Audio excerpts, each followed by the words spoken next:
Je vous montre ici comment réaliser un caramel au beurre. Donc un caramel au beurre à tartiner, un caramel au beurre maison.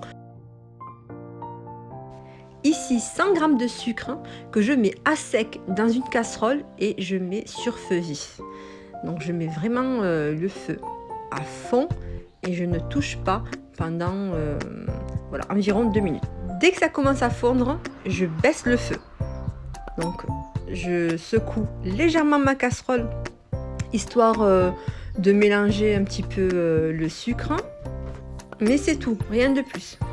Donc là le sucre va terminer de fondre tranquillement dans la casserole, donc ça prend encore à peu près voilà, 2 minutes.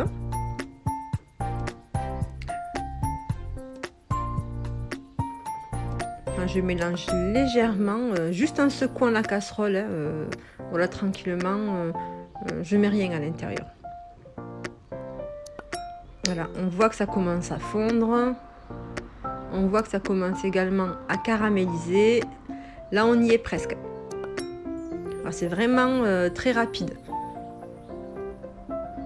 Donc cette casserole, ce sont les casseroles en fait de chez Action, celles en pierre.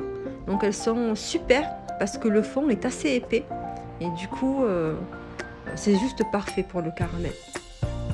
Voilà, c'est complètement fondu, ça a caramélisé. J'ajoute 50 g de beurre.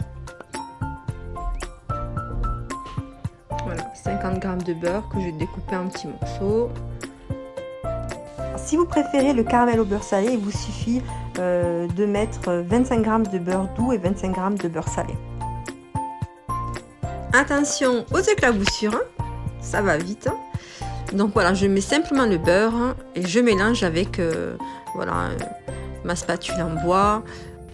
Et j'ajoute 20 centilitres de crème liquide à 30%. Alors vous n'allez pas le voir sur la vidéo parce que ça a bugué. Et nous revoilà avec la vidéo. Donc j'ai simplement voilà, augmenté la température de mon feu au maximum pour réduire la préparation. Plus elle réduit et plus votre caramel sera épais. Donc ici je mélange, je l'ai laissé réduire pendant voilà, 5 minutes.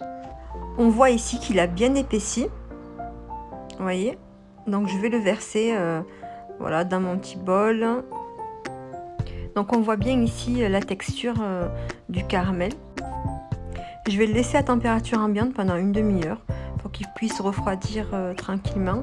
Là je ne vais pas pouvoir le mettre dans le frigo dans cet état. La chaleur risquerait d'abîmer les autres produits que j'ai au frais. Du coup je le laisse comme ça. Je vais simplement le couvrir d'un film. Donc voilà, ici j'essaie de vous montrer à quel moment j'ai arrêté de réduire. Voilà.